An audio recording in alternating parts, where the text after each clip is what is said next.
성경 말씀은 역대하 20장 13절로 23절까지 말씀입니다. 말씀을 한 절씩 교독하고요. 마지막 절은 합독하도록 하겠습니다. 유다 모든 백성은 아녀자들까지도 모두 주 앞에 나와 서 있었다. 그때에 마침 회중 가운데는 야하시엘이라는 레위 사람이 있었는데 그에게 주님의 영이 내리셨다. 그의 아버지는 스가랴이고 할아버지는 브나야이고 증조는 여이엘이고 고조는 마따니아이다. 그가 이렇게 말하였다. 온 유다와 예루살렘에 사는 사람들과 여호사밧 임금님은 들으시기 바랍니다. 주께서 여러분에게 말씀하십니다. 적군이 아무리 많다 하여도 너희들은 두려워하거나 겁내지 말아라. 이 전쟁은 너희가 하는 것이 아니라 나 하나님이 맡아 하는 것이다. 너희는 내일 그들을 마주하여 내려가라. 적군은 시스 고개로 올라올 것이다. 여루엘 들 맞은편에서 너희가 그들을 만날 것이다. 이 전쟁에서는 너희가 싸울 것이 없다. 너희는 대열만 정비하고 굳게 서서 나 주가 너희에게 승리를 가져다 주는 것을 보아라. 유다와 예루살렘아, 너희는 두려워하지 말아라. 겁내지 말아라. 내일 적들을 맞아 싸우러 나가거라. 나 주가 너희와 함께 있겠다. 여호사밧이 몸을 굽혀 얼굴을 땅에 대니 온 유다 백성과 예루살렘 주민도 주님 앞에 엎드려 경배하고 고앗 자손과 고라 자손에게 속한 레위 사람들은 서서 목소리를 높여 주 이스라엘의 하나님을 찬양하였다. 백성은 다음 날 아침 일찍 일어나서 드고와 들로 나갔다. 나갈 때에 여호사밧이 나서서 격려하였다.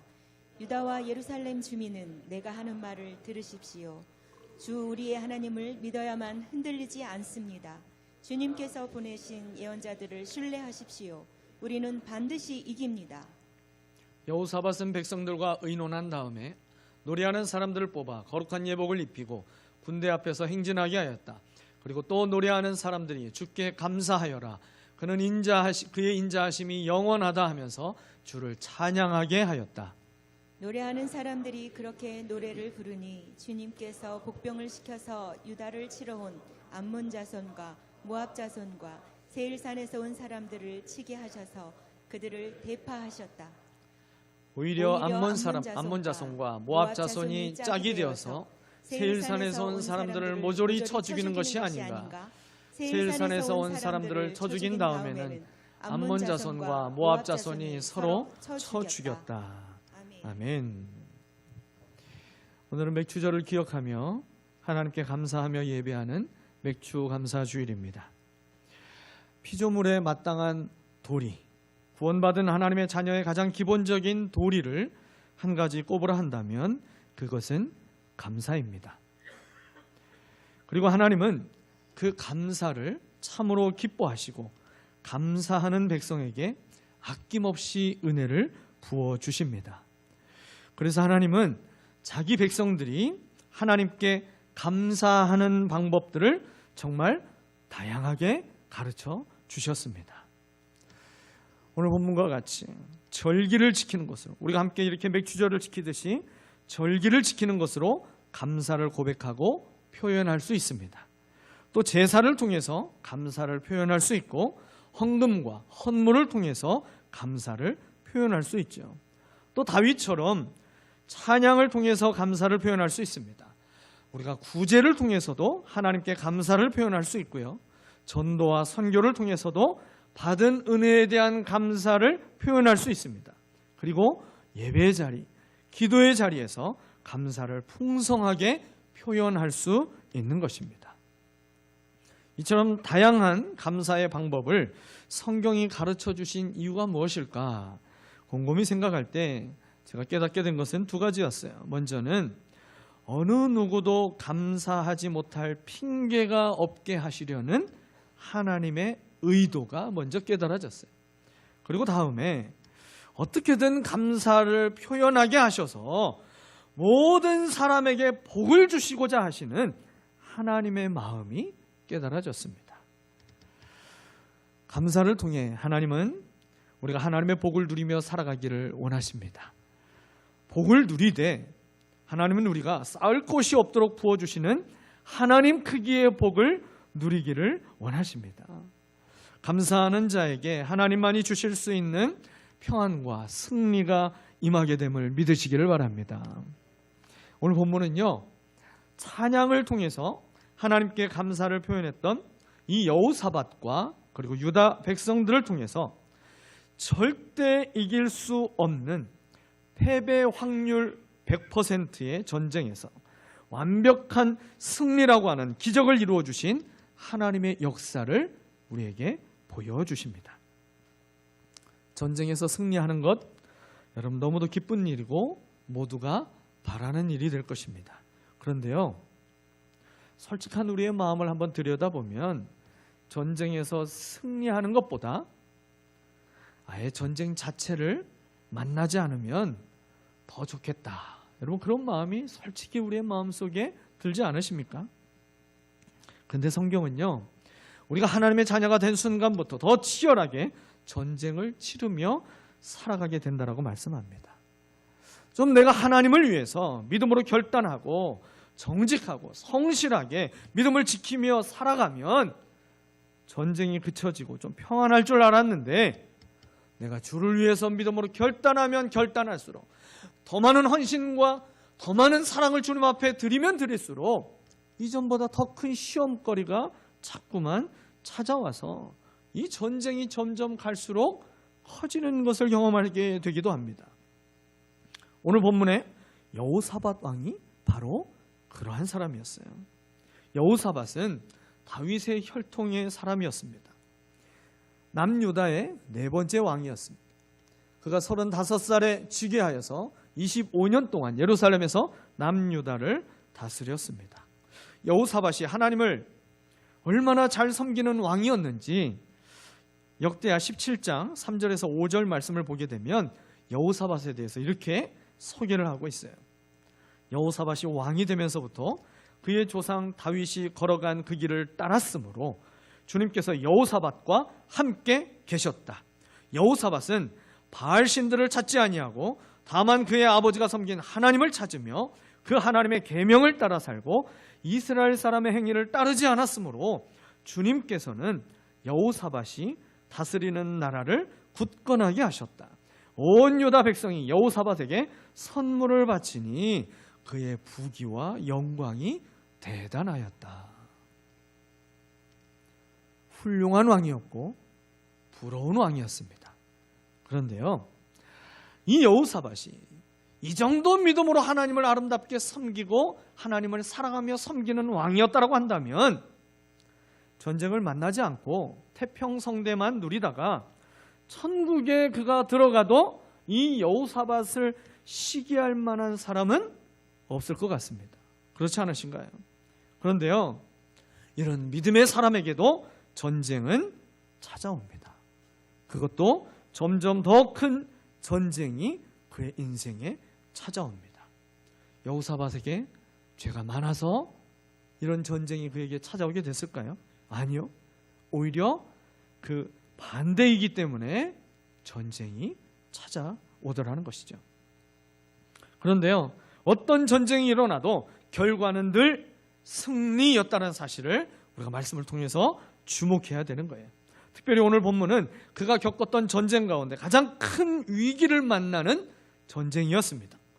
어느 정도의 큰 위기의 전쟁인지 20장 10절에서 이야기를 하고 있죠. 이제 보십시오. 암몬 자손과 모압 자손과 세일산에 사는 사람들이 우리를 저렇게 공격하여 왔습니다. 오늘 여호사밧에게 그렇게 보고하며 여호사밧이 하나님 앞에 기도하며 이렇게 이야기하고 있는 것이죠. 연합군으로 쳐들어온 적들을 마주한 여호사밧의 솔직한 반응이 20장 14절에 기록됐어요. 우리를 치러 온 저 큰 군대를 대적할 능력이 우리에게는 없고 어찌할 바도 알지 못하고 이렇게 주님만 바라보고 있을 뿐입니다. 두려움으로 마음에 가득해서 사실 여호사밧은요, 그가 부임하자마자 국방을 굉장히 신경 써서 철저하게 대비했던 국방 전문가였어요. 국방과 전쟁에 나름 전문가라고 자부할 수 있는 이 여호사밧마저 상대의 군사력에 기가 죽어버렸어요. 그래서 머릿속이 하얗게 질려버렸습니다. 어찌할 바를 알지 못하게 되고 그저 주님만 바라보는 것 외에 아무것도 할 수 없다라고 그가 고백하고 있잖아요. 사랑하는 여러분, 우리도 여호사밧과 같은 인생의 큰 위기의 문제들을 만날 때가 있지 않으십니까? 지난 한 주간 그런 위기 속에서 살다 오신 분이 이 가운데 계시지 않으신가요? 도대체 어떻게 해야 될지 알지 못해서 누구를 만나야 되고 어떤 방법을 선택해야 되고 내가 어떻게 결정해야 될지 정말 머리가 하얗게 변할 정도로 여러분 그렇게 우리가 무기력하게 느껴지는 삶의 위기를 만나게 될 때가 있지 않으십니까? 여러분 위기가 크면 클수록 위기보다 더 크고 위대하신 하나님을 만나게 될 줄 믿으시기를 바랍니다. 두려움이 큰 전쟁일수록 하나님의 일하심의 크기가 더 커져서 더 큰 감사의 찬양을 부르게 하실 것을 믿으시기를 바랍니다. 여호사밧을 통해서 날마다 이 땅에서 전쟁 같은 인생을 살아가고 있고 그리고 믿음 때문에 치열한 영적 전쟁을 치르며 살아가고 있는 저와 여러분에게 동일하게 승리의 기적을 주실 것을 믿고 오늘 말씀 속에서 주님의 음성을 붙잡게 되시기를 축복합니다. 오늘 본문의 여호사밧을 통해서 하나님은 모든 그리스도인이 전쟁 같은 위기를 만날 때마다 하나님의 승리를 경험할 수 있는 승리의 방정식을 발견하기를 원하십니다. 어떤 문제이든지 이 승리의 방정식에 대입하여 우리의 믿음을 주님께 보이기만 한다면 승리케 하시는 하나님의 역사를 보게 하실 줄 믿습니다. 승리의 방정식 그 첫 번째는요, 바로 기도입니다. 기도. 연합군을 형성해서 쳐들어온 적들을 마주하게 된 인생의 큰 위기를 만났을 때 여호사밧도 그 마음에 두려움이 있었어요. 그런데요, 믿는 자는 두려움 때문에 아무것도 할 수 없는 존재가 아니라 그 두려움을 가지고 하나님께 나아갈 수 있다는 사실을 기억해야 할 것입니다. 여호사밧은 두려워 아무것도 하지 않는 자가 아니라 두렵기 때문에 하나님께 더 나아가서 하나님을 찾는 믿음을 보였습니다. 20장 3절 말씀에 이렇게 기록됐죠. 이에 놀란 여호사밧은 허다한 그 적군의 무리가 지금 쳐들어왔다라고 하는 신하의 보고를 받고 여호사밧이 지금 어땠다라는 거예요? 놀랐다라는 거예요. 놀란 여호사밧은 주님께서 인도하여 주실 것을 비는 기도를 드리고 온 유다 백성에게 금식령을 내렸다. 자기만 기도를 드린 것이 아니라 백성들을 하나님 앞으로 인도하여 함께 기도하게 하신 것이죠. 사랑하는 여러분, 위기를 만날 때마다 여러분의 반응은 어떠십니까? 위기의 문제를 해결하기 위해 누구를 먼저 찾고 계십니까? 하나님을 먼저 찾고 그 앞에 엎드리시기를 바랍니다. 가정에 문제가 생길 때마다 오은영 박사가 아니라요, 우리는 하나님 앞에 서는 기회가 되도록 가정을 이끌어야 돼요. 목장에 문제가 찾아올 때에 모든 목원들을 하나님 앞으로 인도하여 기도해야만 모두가 하나님의 역사를 보게 되는 것입니다. 여호사밧은 백성들을 하나님 앞에 서게 했습니다. 그래서 그 하나님 앞에 서서 함께 기도하였어요. 그의 기도가 우리가 읽지는 않았지만 6절부터 12절까지 쭉 이어집니다. 그가 기도할 때 13절에 그렇게 말씀하고 있잖아요. 유다 모든 백성은 아녀자들까지도 모두 주님 앞에 나와 서 있었다. 부모가 믿음이 없다고 하면, 부모가 믿음이 있다고 하면서도 자식들을 하나님 앞에 세우지 않고 있다면 그 자녀는 하나님을 경험할 수가 없게 되는 거예요. 그게 무슨 기도해서 되는 일이야. 그게 무슨 하나님이 역사하신 거야. 그냥 운으로 다 된 걸 자꾸 그렇게 믿음으로 했다라고, 하나님이 했다라고 억지로 껴 맞추지 마세요. 기도해보지 않은 자녀는 그 말이 나올 수밖에 없는 거예요. 하나님 앞에 서보지 않은 자녀는 믿음을 귀한 것으로 여기지 않고 하나님을 점점 떠날 수밖에 없는 것 아니겠습니까? 사랑하는 여러분, 할 수만 있다면 가족 목장을 다시 붙들고 시작하시기 바랍니다. 온 가족이 하나님 앞에 서는 시간이 있어야 되는 거예요. 가족 목장으로 하나님 앞에 서서 서로의 기도 제목을 붙잡고 서로를 위해서 기도할 때에 여러분 가정을 무너뜨리려고 하는 악한 사단을 대적하게 되고 승리하는 믿음의 가정으로 하나님의 복을 누리게 하실 줄 믿습니다. 여러분 목장 모임에 소홀하게 하시는 분들이 혹시 이 가운데 계십니까? 다시 목장 모임에 대한 열심을 회복하셔서 참석하시기를 바랍니다. 여러분 모일 때마다 기도하고 흩어지면 전도하는 참된 주님의 제자 공동체로 목장을 만들어가야만 승리가 일상이 되는 목장이 될 줄 믿습니다. 예레미야 33장 3절 우리가 잘 알고 있을 거예요. 너는 내게 부르짖으라. 내가 내게 응답하겠고 내가 알지 못하는 크고 은밀한 일을 내게 보이리라. 여러분 기도하는 자가 비로소 하나님의 역사를 볼 수 있다라는 사실입니다. 사랑하는 여러분, 기도의 사람이 되시기를 축복합니다. 두 번째로 우리에게 가르쳐 주시는 승리의 방정식은 바로 말씀입니다. 말씀. 여호사밧이 백성들과 함께 기도하고 나서 승리를 확신하고 언제 그랬냐는 듯이 그의 안에 있던 모든 두려움이 사라지고 기가 죽어서요 초상집 분위기였던 이 유다 나라가 잔치집 분위기로 역전될 수 있었던 이유는 한 가지였어요. 하나님의 말씀이 임했기 때문입니다. 약속의 말씀을 붙잡았기 때문입니다.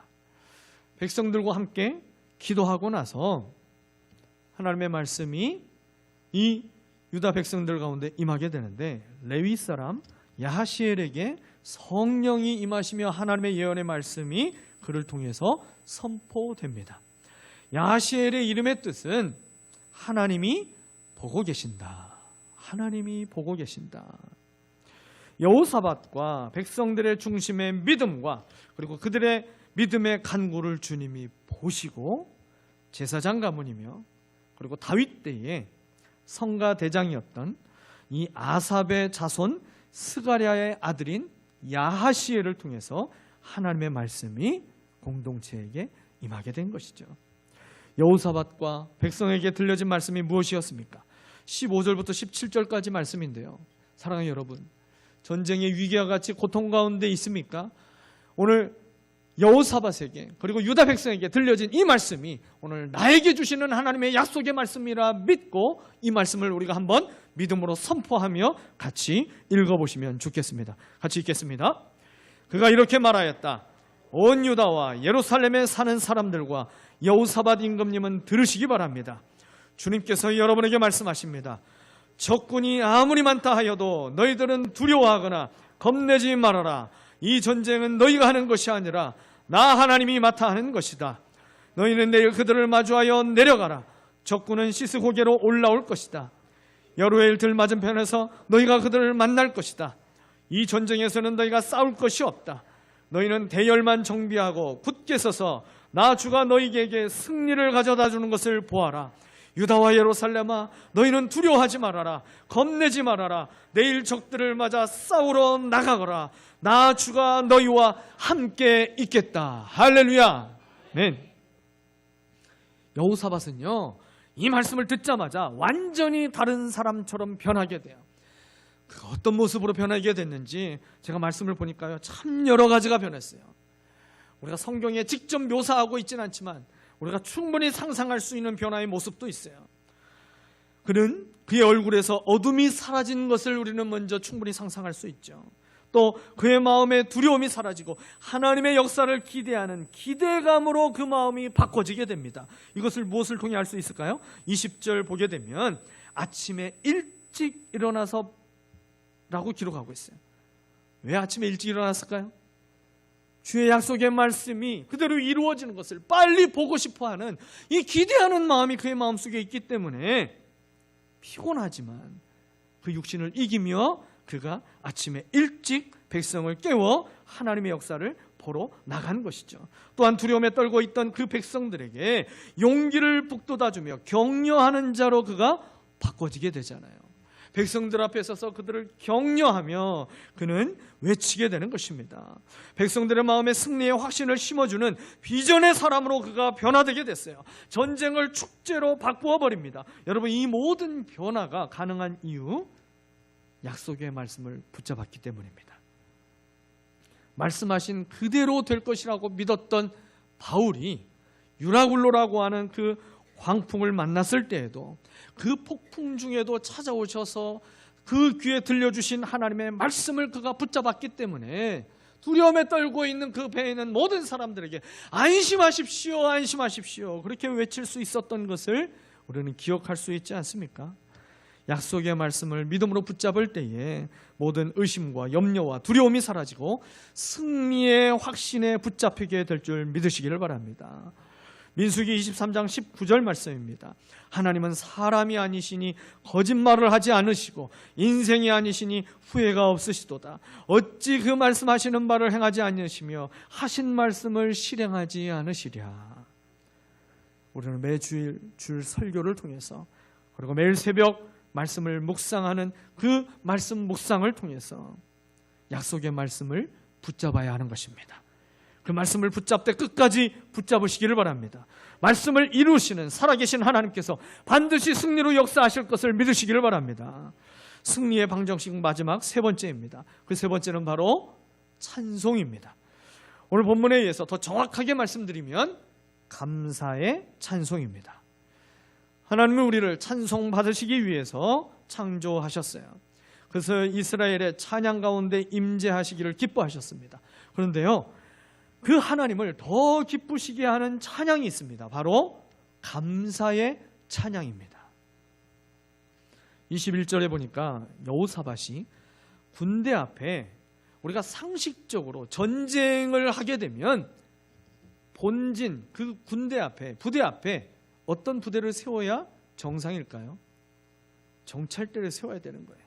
적군의 동태를, 적의 규모를, 적이 가지고 있는 여러 가지 무기와 전술들을 최대한 정보를 파악해 올 수 있는 정찰대를 먼저 맨 앞에 보내야 되는 게 그게 정상이잖아요. 그런데요, 오늘 군대 앞에 누구를 세웁니까? 노래하는 자들을 세우게 됩니다. 그리고 그들에게 여호사밧은 가사를 불러주며 노래하도록 시킵니다. 가사가 무엇이었습니까? 주님께 감사하여라. 그의 인자하심이 영원하다. 주님께 감사하여라. 그의 인자하심이 영원하다. 여러분, 이 찬양의 가사는 정말 여호사밧의 믿음의 크기를 보여주고 있다는 사실을 우리가 알아야 돼요. 대부분의 사람들이 감사를 언제 합니까? 저와 여러분이 어떤 일에 대한 결과를 가지고 하는 것이 감사가 아닙니까? 그런데 여호사밧은요, 지금 전쟁이 승리로 끝난 상황이 아니에요. 이제 막 전쟁을 시작하는 때입니다. 그런데 그가 이제 시작하는 상황에서 감사의 찬송을 부르게 시키고 있어요. 마치 이런 거죠.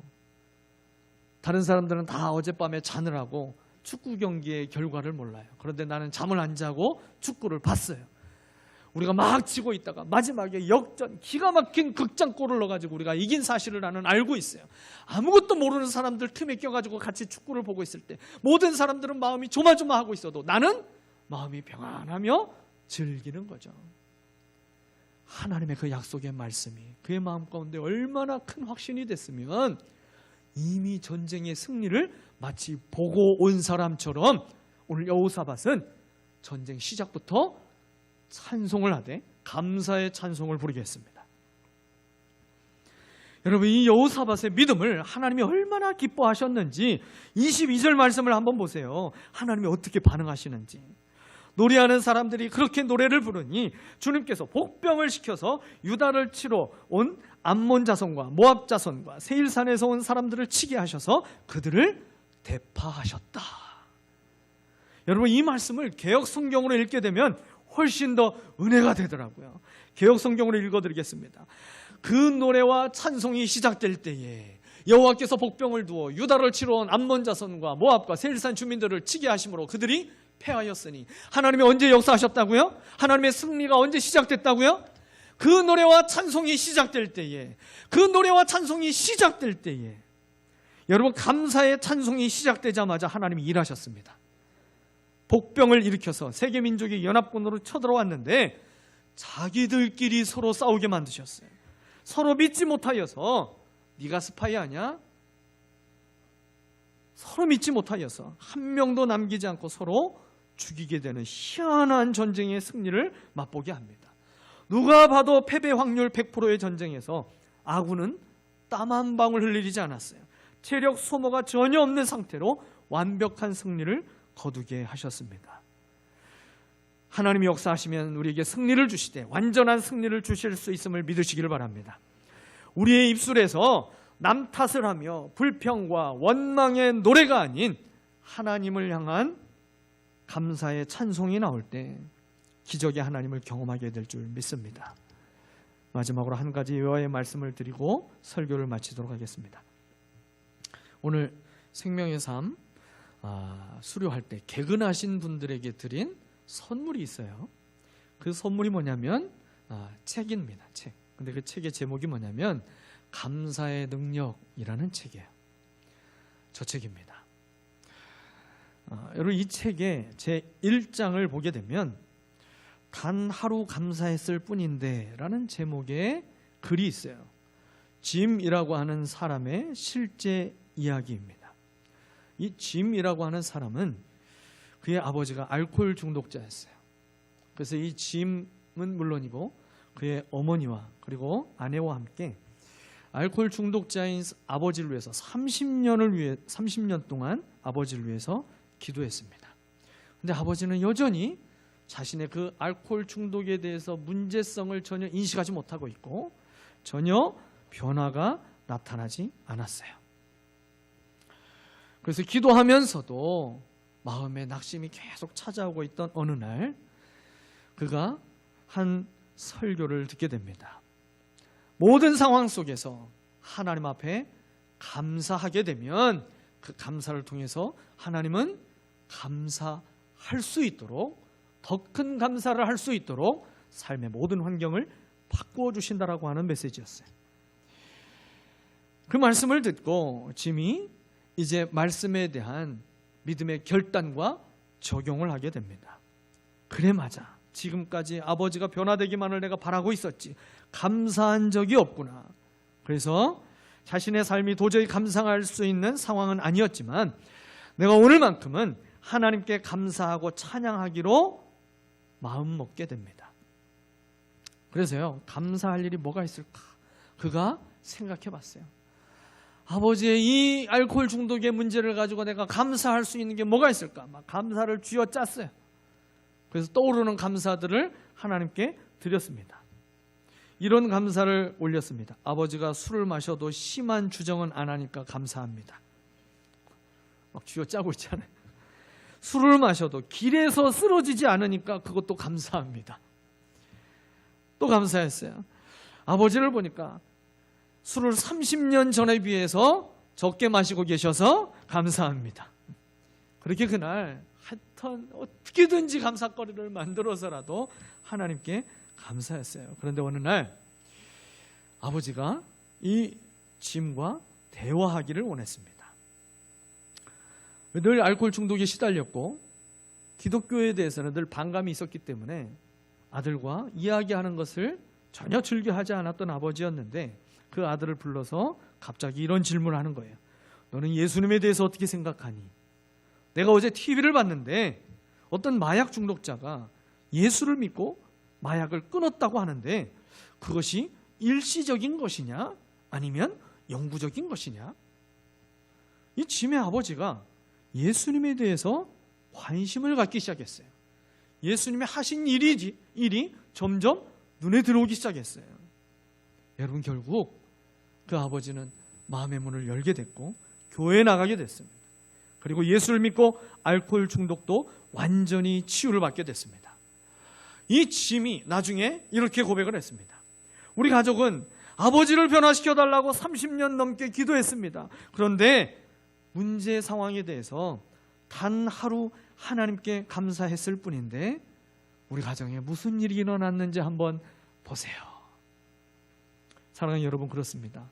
감사는 우리의 삶의 환경을 변화시킵니다. 답답하고 절망적인 상황을 역전시키는 능력이 있는 것입니다. 지금 삶이 답답하고 절망하신 분들은 여러분 다른 그 어떤 것보다도 감사를 먼저 시작해 보십시오. 삶의 문제가 큰 위기로 느껴지신다면 여러분 그 모든 상황을 하나님께 감사해 보시기를 바랍니다. 여러분 누구나 할 수 있는 비판과 원망과 불평이 아니라 믿음의 사람만 할 수 있는 감사를 시작해 본다면 역전시키시는 그 하나님을 반드시 경험하게 될 줄 믿습니다. 여러분 기도와 말씀과 그리고 감사의 찬송이라고 하는 이 승리의 방정식이 우리에게 거룩한 습관이 되어서 날마다 승리를 간증하는 모든 성도가 되시기를 죄와 사망의 권세를 이기시고 부활하신 예수 그리스도의 이름으로 축원합니다. 기도하겠습니다.